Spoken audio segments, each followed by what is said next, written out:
of the big underlying storylines of this season, and it has been probably since last season as well, is Peter Chiarelli, the general manager of the Edmonton Oilers, and him being on the hot seat. The Oilers have to make the playoffs this season, or it's pretty much assumed that he is going to lose his job. That makes it very difficult for a general manager who's supposed to be looking at the big picture, and his picture is more a snapshot. It's not a big picture, because if they don't make the playoffs, I agree with you.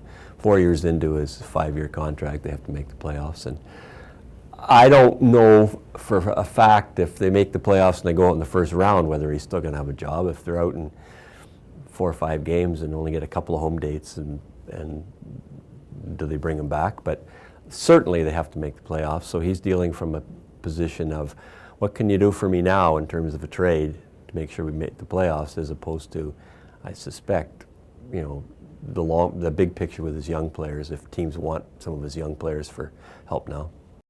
Yeah, it's a situation where he's kind of painted himself in a corner here, and he's getting pressure from the general manager, from the owner, that the owner needs that playoff revenue. The owner needs to get that team in the playoffs. Peter Chiarelli wasn't brought in to miss the playoffs 3 out of 4 years. That was never part of the plan.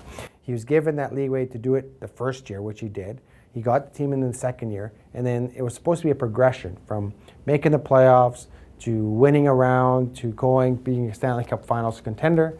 And now we're in a situation where you're back, where you regressed into trying to make the playoffs again. And that's not a guarantee. That's going to be hit or miss, and this is going to be a situation where the Oilers are going to have to scratch and claw to get in the playoffs. And even if they get there, they're not going to be favored to go anywhere.